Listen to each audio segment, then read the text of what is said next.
ঠিক আছে, আপনাদের যদি মানবতা জাগ্রত হয় তাহলে আমাদেরকে এই মাঠে এসে ঘোষণা এবং প্রজ্ঞাপন দিয়ে আমাদেরকে বিদায় করবেন। এই যে সরকার বারবার আসে এবং যায়, আমাদেরকে তো অল্প অল্প করে কিছু দিলে আমাদের কিছুটা পূর্ণতা আসতো, কিন্তু আমাদের কখনো কিছু দেয় না। বাংলাদেশে উন্নয়নের ঢল নেমেছে, এত কিছু হচ্ছে, এত অবকাঠামো, কিন্তু শিক্ষকদের জন্য কিছুই হচ্ছে না। আপনাদের লজ্জা থাকা দরকার যে আজ আপনারা শিক্ষকদেরকে কোথায় নামিয়ে রেখেছেন। ৬,০০০ কোটি টাকা লোপাট হয়ে গেল, সেটা ফিরিয়ে আনেন, সেখান থেকে শিক্ষকদের দেওয়া যাবে। তারপরে একজন শিক্ষক চাকরি করার তার জীবন দশায় এত অনুদান কম যে তার জীবন চলে না, সে মুদির দোকানে বাকি হয়ে যায়, সে ঋণগ্রস্ত হয়ে যায়। আবার একজন শিক্ষক যখন রিটায়ারমেন্টে যায় তখন তার টাকা, যে টাকাটা আমাদের টাকা, কল্যাণ এবং অবসরের টাকা, সেই টাকাটা আপনারা আমাদের জিজ্ঞেস না করে কেটে নেন আপনারা। আর যখন আমরা রিটায়ার করার পরে তুলতে যাই তখন আমাদের স্যান্ডেল হয়ে যায়, আমাদের কাছে ঘুষ চান। ঘুষ না দিলে আপনারা আমাদের টাকাগুলো ফেরত দেন না কেন? আমাদের টাকাগুলো যখন আপনারা নেন তখন তো জিজ্ঞেস করেন না। আর যখন আমরা বিভিন্ন জেলা থেকে স্যান্ডেল খয়ে আপনাদের ঘুষের চাহিদা মিটাতে না পারলে আমাদের ওই টাকাগুলো উত্তোলন হয় না। এবং কি হয়, এই শিক্ষকরা এক সময় এই অভাবে, কষ্টে, ভাতের অভাবে সন্তান পরিবার নিয়ে, কন্যা দায়গ্রস্ত পিতারা কন্যাকে বিবাহ দিতে পারে না টাকার অভাবে, তারা মৃত্যুবরণ করে, তারপরে এই টাকা পায় না। এটা আমরা এর পরিবর্তন চাই। তার কারণ এভাবে শিক্ষক চলতে পারে না। আজ যদি আপনারা সুশিক্ষিত হতে চান, আজ যদি আপনার সন্তানরা সঠিক মানুষ হতে চায়, তাহলে শিক্ষকদের মর্যাদা দিতে হবে। আজ সচিবালয়, মন্ত্রণালয় মনে হয় না যে আমাদের কোনো শিক্ষার্থী বা ছাত্র আছে। তাই যদি হতো তাহলে শিক্ষকরা রাস্তায় বসে করোনার জন্য আবেদন করতো না। শিক্ষকরা তো এমন কিছু বেশি কিছু চায় নাই, তারা অল্প কিছু চেয়েছে। যখনই শিক্ষকদের কিছু দেওয়ার কথা ওঠে তখন আপনাদের সবকিছু কমতি হয়ে যায়, তখন আপনাদের টাকা কমে যায় যে শিক্ষকদের কিছু দেওয়া যাবে না। 97% বেসরকারি শিক্ষা প্রতিষ্ঠান। আপনারা যারা মন্ত্রী সচিব হয়েছেন তারা কোথায় লেখাপড়া করছেন? আপনারা গ্রামের সন্তান, আপনারা ভ্যানওয়ালার ছেলে, আপনারা কৃষকের ছেলে, আপনারা রিক্সাওয়ালার ছেলে, আপনারা মজলুমের ছেলে, কিন্তু আপনারা আজ ভুলে গিয়েছেন, আপনাদের অতীত ভুলে গিয়েছেন, আপনারা অতীত ভুলে গিয়েছেন, আপনারা আজ আপনাদের শিক্ষকের মর্যাদা ভুলে গিয়েছেন। তা না হলে আজ বেসরকারি শিক্ষকদেরকে কোথায় রেখেছেন? এই উত্তরটা আমরা চাই। এবং আমাদেরকে এই ঘোষণা দিয়ে এবং প্রজ্ঞাপন জারি করে এই মাঠ থেকে বিদায় দিবেন, না হলে আমার এই শিক্ষকরা এই মাঠ ছাড়বে না। কথা দিয়েছেন, আশ্বাস দিয়েছেন, সাধুবাদ জানাই, কিন্তু প্রজ্ঞাপন দিবেন। আপনারা এসি রুমে বসে থেকে শিক্ষকদের জন্য সারাদিন অনেক প্রজ্ঞাপন জারি করেন, কিন্তু এই প্রজ্ঞাপনটা জারি করতে আপনাদের কার্পণ্যবোধ। আমি চাই এই নিরসন, এই বৈষম্যর নিরসন চাই। আসসালামু আলাইকুম। এবং কৃতজ্ঞতা প্রকাশ করছি মিডিয়ার ভাইদের কাছে।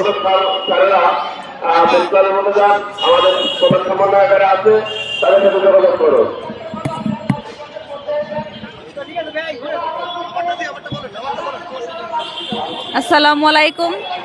আজকে সবাই আমরা ভাই বোনেরা একত্রিত হয়েছি শিক্ষকদের এই বৈষম্য, সরকারি বেসরকারি নামক বৈষম্য নিরসন দূর করার জন্য।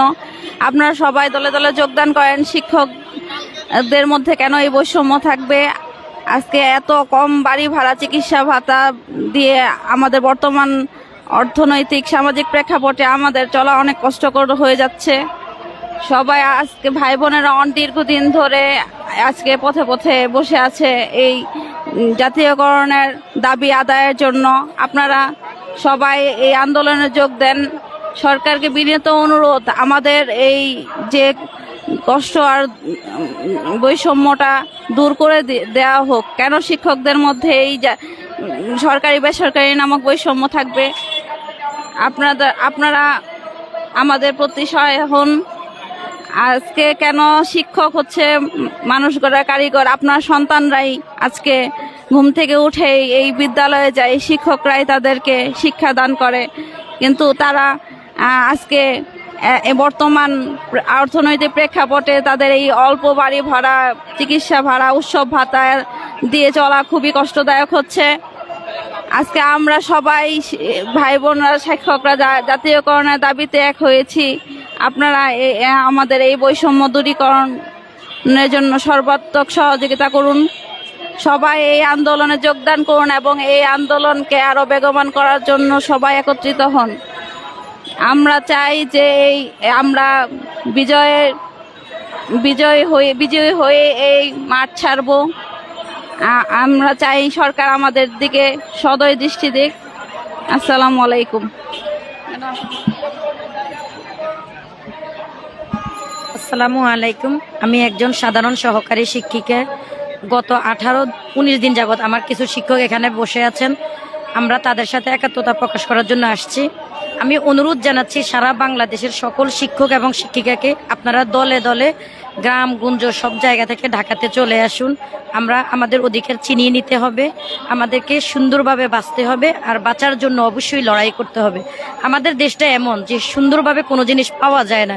এখানে লড়তে হবে, রক্ত দিতে হবে, অনেক কষ্ট স্বীকার করতে হবে, এবং সবচেয়ে বড় প্রয়োজন আমাদের ঐক্যবদ্ধতা। আমরা যদি সকল শিক্ষক একসাথে ঐক্যবদ্ধ হই তাহলে আমাদেরকে কেউ ঠেকাতে পারবে না। তাই সবার কাছে আমার আকুল আবেদন, প্লিজ আপনারা সবাই ঢাকা চলে আসুন, এসে আমাদের সাথে একাত্মতা প্রকাশ করুন। আমাদের এক দফা এক দাবি জাতীয়করণ। আমরা আমাদের শতভাগ ইসব বোনাস চাচ্ছি, আমাদের বাসা ভাড়া, আমরা পরিপূর্ণ বাসা ভাড়া চাচ্ছি, এবং আমাদের চিকিৎসা ভাতা চাচ্ছি। আপনারা সবাই আসুন, প্লিজ আসুন আমাদের সাথে, আপনারাও একাত্মতা প্রকাশ করুন। সবাই স্ব উদ্যোগে ঢাকায় চলে আসুন। আল্লাহ হাফেজ। আজকে আমাদের ঢাকা থেকে প্রিয় 3 শিক্ষিকা এসেছেন, তাদেরকে আসলে সাধুবাদ জানাই। যাই হোক, ওই কথা ঘুরে ফিরে একই। আমি একজন মহিলা শিক্ষিকা হয়ে আজ এই আন্দোলনের পরিচালনা কমিটির মধ্যে আছি। আমি সহ সচিবালয় আমাদের 6 সদস্য বিশিষ্ট সবাই 3 বার গিয়েছি, আমাদেরকে আমন্ত্রণ করেছে। এক কথা অন্তকে এই আমাদের বাংলার শিক্ষক সমাজ আমার মুখটা দেখে আপনারা সব দলে দলে আগামীকাল এবং সোমবার থাকার প্রস্তুতি নিয়ে আসেন। ইনশাল্লাহ এই 2 দিনের মধ্যে যে কোনো একদিন বিজয়ী ফল নিয়ে আপনার ঘরে ফিরে যান। আর যদি আপনারা না আসেন, এই বিজয়ীতে অংশগ্রহণ করতে না পারেন, সারা জীবন লজ্জিত থাকবেন, নিজের কাছে অপরাধ বোধ লাগবে। আমরা কি তেমন কিছু চেয়েছি? সরকারি নিয়মে বাড়ি ভাড়া আর চিকিৎসা ভাতা আর শতভাগ উৎসব ভাতা, কত হাজার হাজার টাকা লোপাট হয়ে যাচ্ছে, আর শিক্ষকদের জীবন মানের কোনো উন্নয়ন নাই।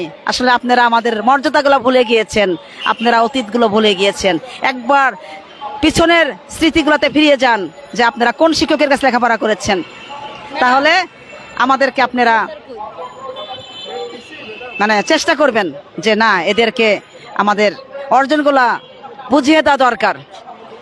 শেষ কথা যে শিক্ষকরা রোজা আছে, পরিবার আছে, সন্তান আছে, সবই আছে, সবারই আছে, আমারও আছে।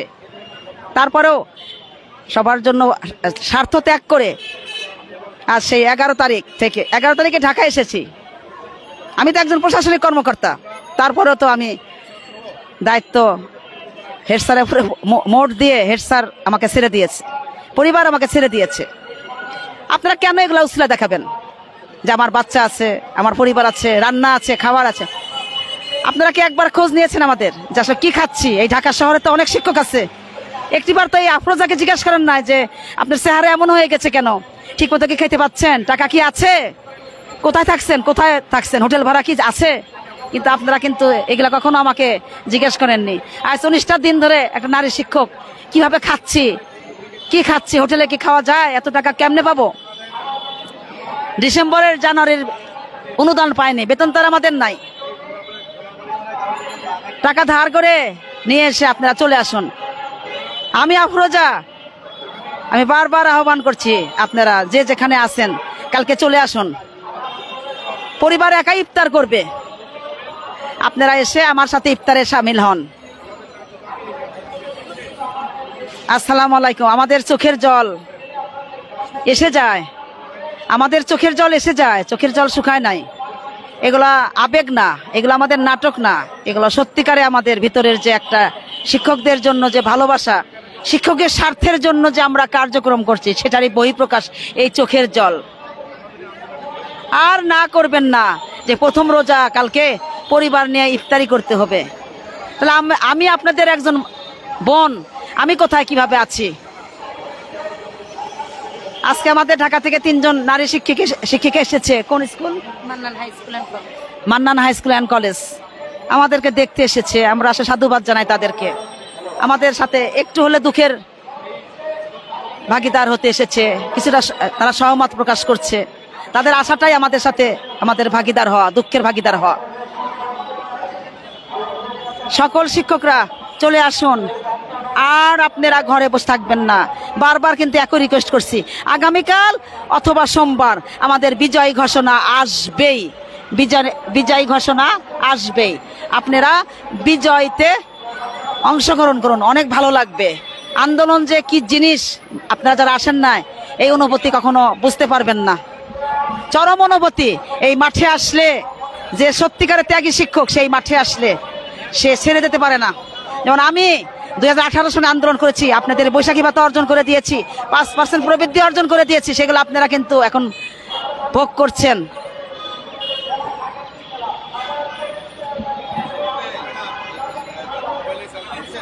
হয়েছে এই স্যার, অনেক হয়েছে, সবাই বলছে। ঠিক আছে, আসসালামু আলাইকুম। আর কথা না বলি, নেন অন্য স্যাররা বললে বলেন।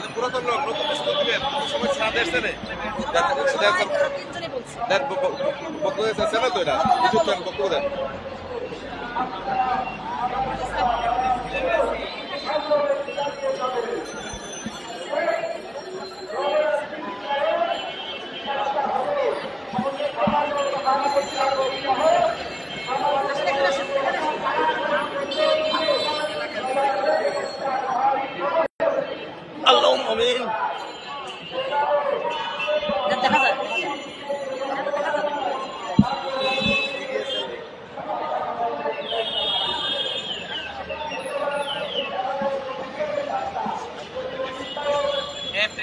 প্রেস ক্লাবে আর কে বলবে? আপনি বলেন, আপনি বলেন, আপনি আমাকে বলেন। আসসালামু আলাইকুম। আমি একজন সহকারী শিক্ষক। সকল শিক্ষকবৃন্দকে জানাচ্ছি আমার আন্তরিক শুভেচ্ছা। আমরা দীর্ঘ 18 দিন প্রেস ক্লাবে অবস্থান করছি। আমাদের মৌলিক দাবি জাতীয়করণ। জাতীয়করণের সাথে জড়িত আমাদের বেতন ভাতা বৃদ্ধির যে উপকরণ, উৎসব ভাতা, চিকিৎসা ভাতা এবং বাড়ি ভাড়া, আসলে জাতীয়করণ আমাদের শিক্ষার মান উন্নয়ন করবে, শিক্ষকের মান উন্নয়ন করবে, সর্বোপরি আপামর জনগণের যে সন্তানরা শিক্ষার্থী আছে তাদেরও জীবনযাত্রার মান উন্নয়ন করবে। এখন কথা হচ্ছে যে আমরা শিক্ষক কেন আজকে রাস্তায়? কারণ আমাদের যে পরিমাণ বাড়ি ভাড়া দেওয়া হয় সেই পরিমাণ বাড়ি ভাড়া মাত্র 1000 টাকা, যেটা দিয়ে আমরা বাসা ভাড়া পাই না।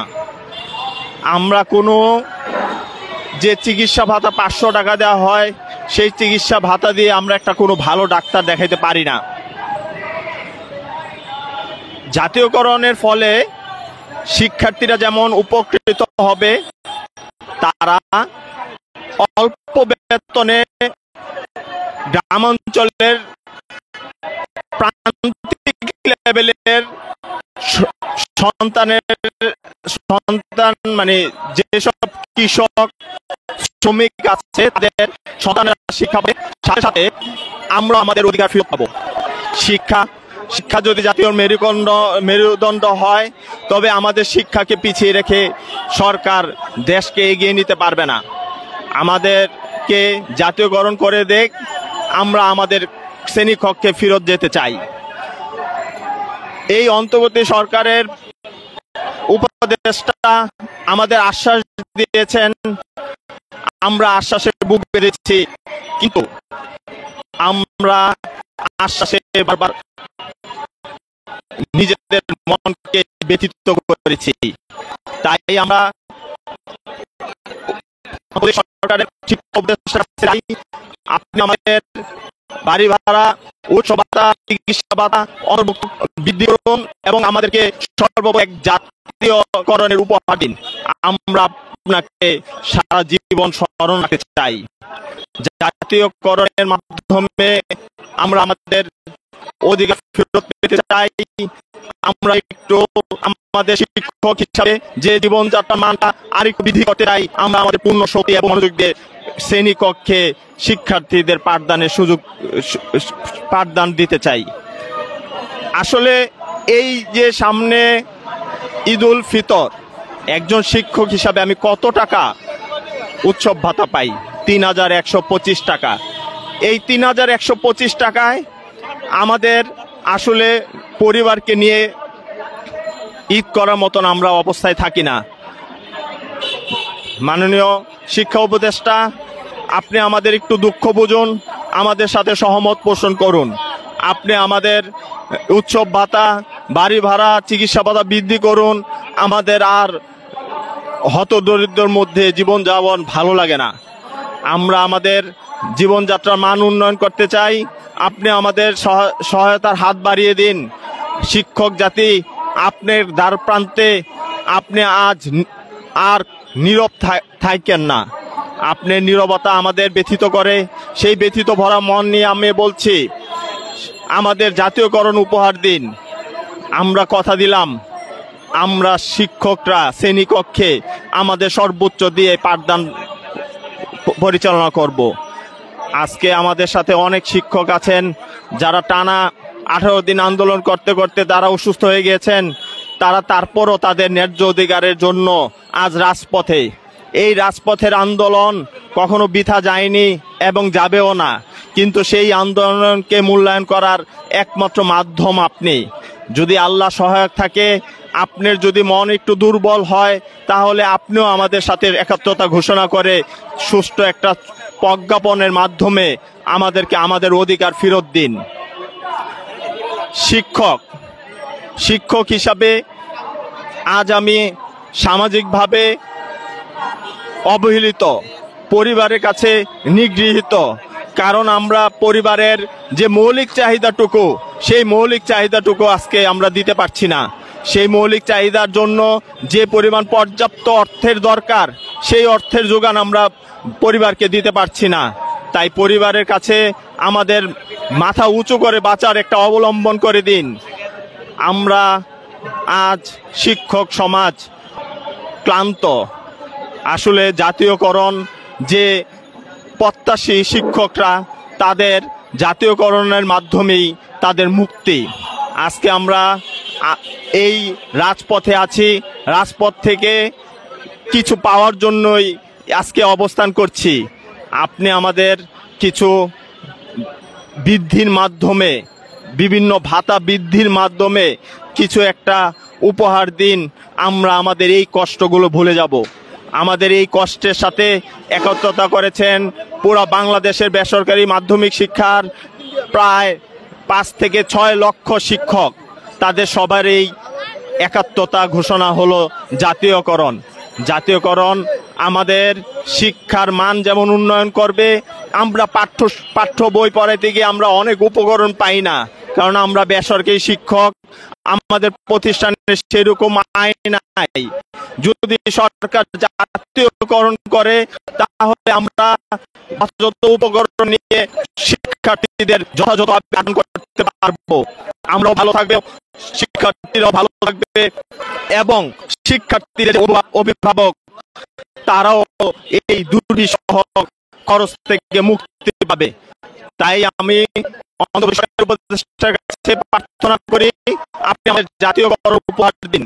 যদি জাতীয়করণ সময়ের ব্যাপার যদি কালক্ষেপণ করেন, তাহলে সাময়িকভাবে আমাদের উচ্চ ভাতা, বেতন এবং চিকিৎসা ভাতা বৃদ্ধি করে আমাদের একটুখানি সমাজে ভালোভাবে বসবাস করতে পারি তার অনুমতি প্রদান করুন। এই বলে আমি আমার বক্তব্য শেষ করছি। ধন্যবাদ প্রিন্ট মিডিয়া, ধন্যবাদ সকল শিক্ষককে। আপনারা প্রেস ক্লাবে আসুন।